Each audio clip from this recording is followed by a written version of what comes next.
بہت غور طلب بات ہے جس کے زور پر یہ سب کچھ کیا جا رہا ہے، جس کے اعمال پر، جس کے پیسے پر، جس کے ڈالر پر آپ پاکستان کو توڑنے کی بات کر رہے ہیں، اس کا انجام تو آپ نے 9 مئی اور 10 مئی کو مارکہ حق کی صورت میں دیکھ لیا کہ تمہارے آقاؤں نے وہ سبق حاصل کیا، اور میں افواج پاکستان، وفاقی حکومت، صدر پاکستان، بالخصوص فیلڈ مارشل صاحب کو بلوچستان کے لوگوں کی طرف سے نہ صرف اس بات کی مبارکباد دیتا ہوں کہ آپ نے اپنے سے 7 گنا بڑے دشمن کے جس انداز میں دانت کھٹے کیے، اس کو شاید خود بھی اس بات کا احساس نہیں تھا، اور تکبر کا شکار ہندوستان جو ہے اس کا تکبر جس انداز سے آپ نے خاک میں ملایا ہے، بلوچستان کے لوگوں کو اس بات کی اہمیت کا اندازہ ہے کہ جس انداز میں اس سو کالڈ نیشنلزم کے نام پر ایک پاکستان کو 3 جگہوں سے خدا نخواستہ توڑنے کی کوشش بلوچستان کے اندر کی جا رہی ہے، جو کہ میں سمجھتا ہوں کہ بلوچ قوم کو being a Baloch, blue blood Baloch قوم کو میں سمجھتا ہوں کہ ایک لا حاصل جنگ کی طرف دھکیلا جا رہا ہے، جس میں کچھ حاصل نہیں ہونا ہے۔ خوبصورت کہانی ہے،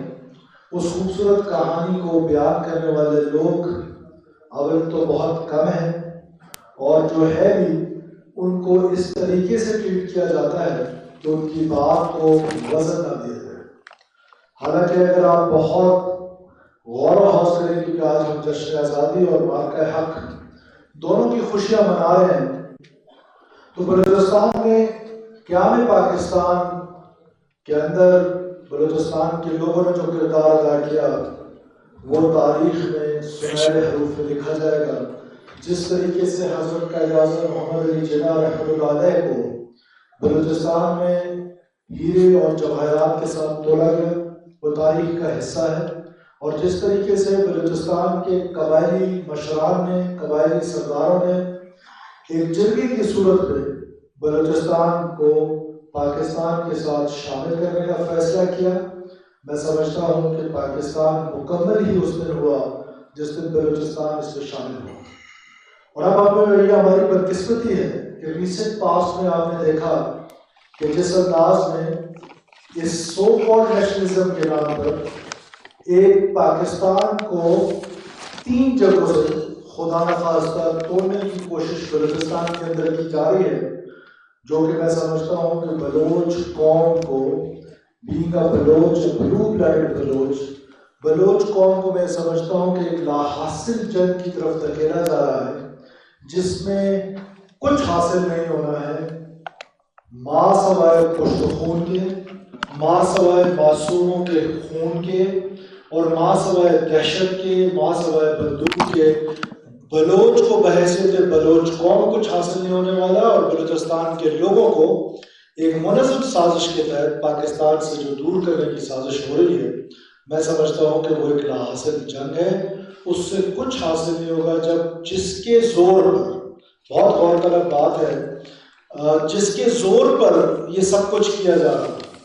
جس کے اعمال پر، جس کے پیسے پر، جس کے ڈالر پر آپ پاکستان کو توڑنے کی بات کر رہے ہیں، اس کا انجام تو آپ نے 9 مئی اور 10 مئی کو مارکہ حق کی صورت میں دیکھ لیا کہ تمہارے آقاؤں نے وہ سبق حاصل کیا، اور میں افواج پاکستان، وفاقی حکومت، صدر پاکستان، بالخصوص فیلڈ مارشل صاحب کو بلوچستان کے لوگوں کی طرف سے نہ صرف اس بات کی مبارکباد دیتا ہوں کہ آپ نے اپنے سے 7 گنا بڑے دشمن کے جس انداز میں دانت کھٹے کیے، اس کو شاید خود بھی اس بات کا احساس نہیں تھا، اور تکبر کا شکار ہندوستان جو ہے اس کا تکبر جس انداز سے آپ نے خاک میں ملایا ہے، بلوچستان کے لوگوں کو اس بات کی اہمیت کا اندازہ ہے، کیونکہ بلوچستان کے لوگ یہ سمجھتے ہیں کہ یہ جو 1%، 2% جن کا میں ذکر کر رہا ہوں، یہ بلوچستان نہیں ہے۔ ٹھیک ہے، بلوچستان کے مسائل ہیں، بلوچستان انڈر ڈیولپمنٹ کا شکار ہے، بلوچستان میں گورننس کی پریکٹسز جو ہیں وہ اتنی مناسب نہیں رہی ہیں، جس کی وجہ سے ایک ان پیرلل ڈیولپمنٹ جو ہے وہ صرف پاکستان کا یا بلوچستان کا مسئلہ نہیں، بلکہ دنیا میں بہت سارے خطوں میں یہ مسئلہ پایا جاتا ہے۔ اور یہ بنیاد نہیں ہے اس مارا ماری کی، اس دہشت گردی کی۔ مجھے دکھ ہوتا ہے جب میں یہ دیکھتا ہوں کہ پاکستان میں جہاں دہشت گردی ہوتی ہے، جہاں مذہب کے نام پر، جس کا مذہب سے کوئی لینا دینا نہیں، اگر دہشت گردی ہوتی ہے اس کو تو ہم سارے مل کے دہشت گردی کہتے ہیں، اور پورا پاکستان اس بات پر متفق ہوتا ہے کہ ان سے نہ مذاکرات کیے جائے، نہ ان سے بات چیت کی جائے۔ اور میں بھی اس سے اتفاق کرتا ہوں کہ جو بندوق اٹھاتا ہے ریاست کے خلاف اور بغاوت کرتا ہے، اس کے ساتھ مذاکرات کا کوئی راستہ نہیں ہونا چاہیے، اس کے ساتھ ہمیں rate of the state establish کرنی ہے، اور حضرت قائد اعظم محمد علی جناح کا جو خواب تھا وہ پاکستان جو ہے وہ قائم کرنا ہے، جو حقیقی خواب تھا، جس پہ تمام مذاہب، تمام مسلک آزادی کے ساتھ اپنے اپنے سوچ کے مطابق اپنے ریلیجن کو پریکٹس کریں۔ یہ وہ پاکستان ہے جس کی بنیاد رکھی گئی تھی، اور اس پاکستان کو اسلام کا قلعہ ڈکلیئر کیا گیا تھا، اور وہ اسلام کا قلعہ ہے۔ آج آپ اندازہ لگائیں کہ ایرانی صورتحال میں اگر آپ دیکھیں، یا اسرائیل میں فلسطین کی صورتحال دیکھیں، یا شام دیکھیں، یہ وہ تمام اسلامی ممالک ہیں جن کے خلاف ایک منظم انداز میں ان ممالک کو ڈیسٹیبلائز کیا گیا، اور وہاں پر مسلمان آج بہت پریشان اور بہت تکلیفیں اور بہت ظلم و بربریت کا شکار ہے۔ ایسے میں پاکستان ایک اٹامک پاور اور ایک منظم فوج کے ساتھ پوری دنیا کی نظروں میں کھٹک رہا ہے۔ اب ایسے میں بہت ساری سازشیں ہوتی ہیں اس ملک کے خلاف، اور یہ سازشیں ناگزیر ہیں کہ پہلے دن سے آپ کی کریشن سے لے کر آج تک آپ ہمیشہ سازش کا سامنا کرتے رہے۔ کبھی مسلک کی بنیاد پر ایک فالٹ لائن شیعہ اور سنی کی ڈرا کی گئی، لیکن آج میں انتہائی خوشی محسوس کر رہا ہوں کہ اس چھت کے نیچے نہ صرف سنی علماء کرام، شیعہ علماء کرام، بلکہ ہر مسلک سے تعلق رکھنے والے مشائخ، علماء، بزرگ یہاں پر چھت کے نیچے اکٹھے بیٹھے، اور یہ پیغام بلوچستان کے اس کانفرنس ہال سے پوری دنیا کو دے رہے ہیں کہ آپ اس فالٹ لائن کی طرف مت دیکھیے گا، یہ ہماری فالٹ لائن نہیں ہے۔ ہم سب آپس میں بھائی ہیں، مسلمان بھائی ہیں، اور ساتھ ساتھ جو ہماری اقلیت کے دوست یہاں پر موجود ہیں بلوچستان میں بالخصوص، ہمیشہ سے ہماری جو ہارمنی رہی ہے، انٹر ریلیجس ہارمنی، وہ مثالی رہی ہے۔ ہمارے ہاں بالکل محسوس نہیں ہوتا کہ کون کس مسلک سے تعلق رکھتا ہے، کون کس مذہب سے تعلق رکھتا ہے۔ یہ بلوچستان کی روایات اور بلوچستان کے جو رواج ہیں اس کے مطابق بالکل اس کا پتہ نہیں چلتا۔ لیکن بالخصوص میں اپنے اقلیتی برادریوں کا اس بات پر بے حد شکریہ ادا کرتا ہوں کہ جب پاکستان پر کرائسس آیا، جب پاکستان پر ایسی صورتحال آئی کہ داخلی ہو یا خارجی ہو، کہ جہاں پاکستان کے وجود کو خطرات لاحق ہوئے، تو ہماری برادری، جو اقلیتی برادری جن کو منورٹیز میں تصور نہیں کرتا، میں اپنی صرف بات رکھنے کے لیے ان کو منورٹی کہہ رہا ہوں، ادروائز وہ منورٹی میں نہیں ہے، وہ ہمارے بھائی ہیں، وہ ایسے ہی پاکستانی ہیں جیسے میں ہوں یا کوئی اور ہے۔ انہوں نے کرائسس میں ہمیشہ پاکستان کے لیے بلند بہم آگے آ کر جس انداز میں پاکستان کو بچانے کی بات کی ہے، جس انداز میں پاکستان کی سالمیت کی بات کی ہے، یقیناً ہم سب اس کے متعارف ہیں، اور آپ کا بحیثیت وزیر اعلیٰ بلوچستان میں اقلیتی برادری کا، بالخصوص سینیٹر دنیش کمار صاحب کا، کہ جنہوں نے جس انداز میں سینیٹ آف پاکستان میں بلوچستان کی نمائندگی کرتے ہوئے پاکستان کی بات رکھی، وہ بہت ہی قابل تحسین بات ہے، اور پورے بلوچستان کے لوگ ان کے شکر گزار ہیں۔ اس کے بعد دوسرا فالٹ لائن جس کی طرف کوشش کی جاتی ہے وہ ایتھنک فالٹ لائن ہے، کہ میں اکثر کہتا ہوں کہ ہماری پہچان 1947 سے پہلے تو کچھ ہو سکتی ہے، 1947 کے بعد ہماری پہچان جو ہے 14 اگست 1947 کے بعد یکسر تبدیل ہو گئی۔ اب میری پہلی پہچان بحیثیت پاکستانی ہے، اس کے بعد پھر میں بلوچ ہوں، کوئی پشتون ہے، کوئی پنجابی ہے، کوئی ہزارہ ہے، سو اینڈ سو آن۔ تو بنیادی پہچان جو ہے وہ میری پاکستان ہے، اور پاکستانیت ہی میری شان ہے، اور پاکستانیت ہی میری جس کو کہتے ہیں کہ میری رگوں میں خون بن کے دوڑ رہا ہے۔ اور ہم پاکستانی قوم جو ہے وہ ایک گلدستہ کی مانند ہے۔ اب اس گلدستہ کو ختم کرنے کے لیے دشمن ایک سازش کرتا ہے، اور اس سازش میں ہم کو ایک فالٹ لائن کی صورت میں ایتھنک بنیادوں پر تقسیم کرنے کی کوشش کرتا ہے۔ کہ وہ پنجابی ہے، وہ بلوچ ہے، وہ پشتون ہے، اور پھر اس حد تک ظالم ہو گیا کہ جب اس کا یہ مکروہ چہرہ پاکستانی لوگوں نے پہچان لیا کہ ٹھیک ہے ہماری پہچان میں ویسے تھے بلوچ، اس کے بعد بلوچوں میں پھر بگٹی ہے، پھر so and so and so آن، اسی طرح میری وہ پہچان ہے، وہ تا قیامت مجھ سے کوئی نہیں چھین سکتا۔ جو مجھے خطرہ ہے جس میرے پہچان کی، وہ پاکستان کا ہے۔ اس خطرے کے لیے آپ کے خلاف سازش کر کے آپ کو کبھی پنجابی کہہ دیتے ہیں، کبھی کسی کو بلوچ کے نام پر، کسی کو پشتون، کسی کو کس نام پر، اور بدقسمتی سے اب تو اس حد تک پہنچ گئے ہیں کہ انہوں نے جو کلنگ شروع کی ہے، جو ماروائے آئین قتل و غارت شروع کی ہے، جو ماروائے بلوچ قبائل کے رسم رواج، تمام ہماری روایت کو توڑتے ہوئے جس انداز سے معصوم مسافروں کو پنجابی کی بنیاد پر قتل کیا جا رہا ہے، میں اس کانفرنس کے حوالے سے تمام پاکستان کو یہ کہنا چاہتا ہوں کہ کسی بلوچ نے کسی پنجابی کو قتل نہیں کیا ہے، کسی بلوچ نے کسی مسافر کو قتل نہیں کیا ہے، یہ دہشت گرد ہیں جو پاکستانیوں کا قتل کر رہے ہیں، اور اس قتل کے پیچھے جو کارفرما ہے، جو ان کے ارادے ہیں، وہ خدا نہ خواستہ پاکستان کو توڑنے کے، جو کہ ناممکنات میں سے ایک ہے، جو کہ ناممکن ہے۔ تا قیامت اس پاکستان میں رہنا ہے انشاءاللہ تعالی، کیونکہ اس پاکستان کی بنیاد میں ہمارے علماء کا، ہمارے بزرگان دین کا بہت بڑا کردار ہے۔ اور آج بھی میں سمجھتا ہوں کہ جس طرح آپ سارے علماء اور مشائخ یہاں پر جمع ہیں اس میسج آف پیس کے لیے، اس استحکام پاکستان کے لیے،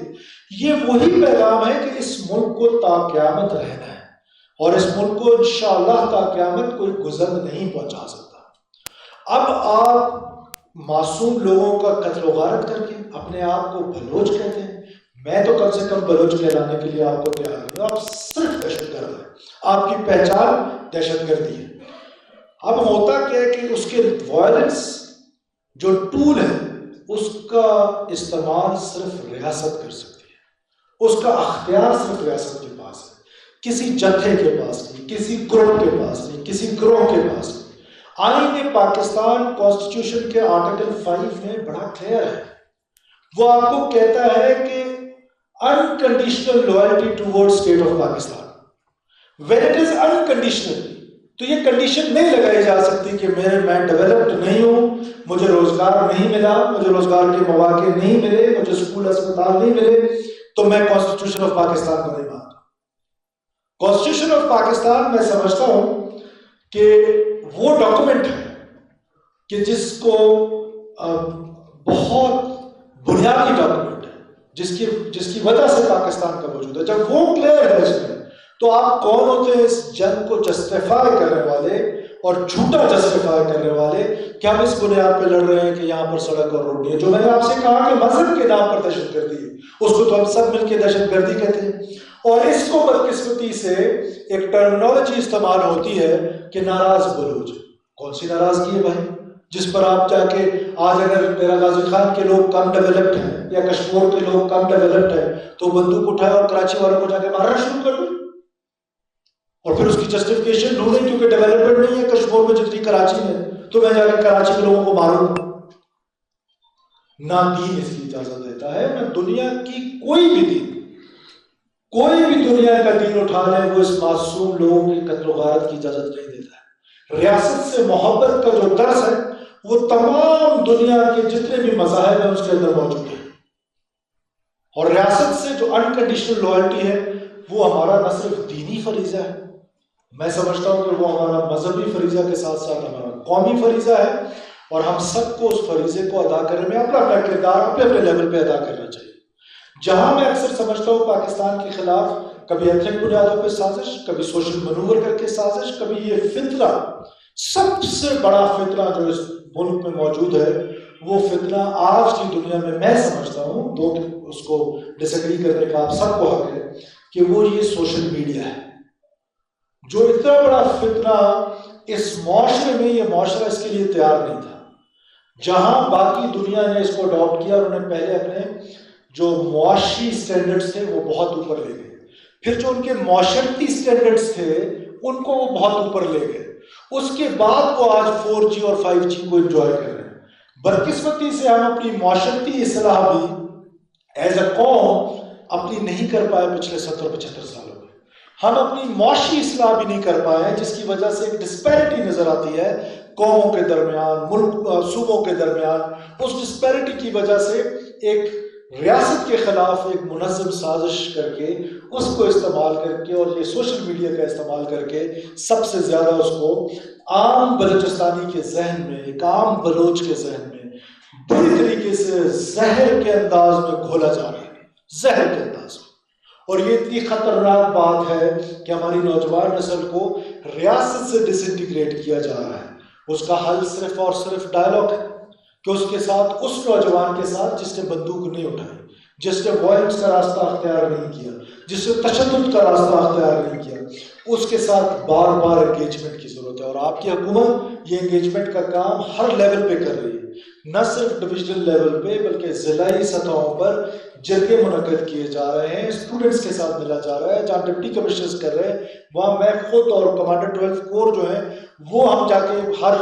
ڈویژنل ہیڈ کوارٹر پہ اور اس کے بعد ضلعوں میں جا کے جرگے کریں، لوگوں کے ساتھ انگیجمنٹ کریں، لوگوں کو حقائق سے آگاہ کریں. آپ کو پتہ ہے کہ یہ سوشل میڈیا جو ہے اس کی کریڈیبلٹی خود بخود ختم ہو رہی ہے، اور بدقسمتی ہماری رہی ہے کہ جس کا جو جی چاہتا ہے اٹھا کے وہ آگے سے فارورڈ کرتا ہے. اور مجھے ایسا محسوس ہوتا ہے کہ آج علماء بیٹھے ہوئے ہیں، میں جسارت کروں گا تھوڑی سی ایک ایگزامپل دینے کی. آئی ڈونٹ نو کہ میں اس میں پورا اتر پاؤں یا نہ اتر پاؤں، مجھے معاف کیجیے اگر میں غلط سوچ رکھ رہا ہوں یا غلط بات کر رہا ہوں. مجھے ایسا لگتا ہے کہ یہ جو قرآن کا نزول ہے یہ سوشل میڈیا کی وجہ سے. اب آپ حیران ہوں گے کہ کیسے، میں تفصیل میں جانا چاہتا ہوں. مجھے یقین ہے کہ یہ صرف اس کو کٹ کر دیں گے اور اسی کو سوشل میڈیا پہ چلائیں گے، اس کے علاوہ کچھ نہیں چلائیں گے. تو تفصیل ہے، اللہ کرے کہ ہمارے بھائی جو سامنے کیمرہ لگا کے بیٹھے ہیں پوری تفصیل چلے.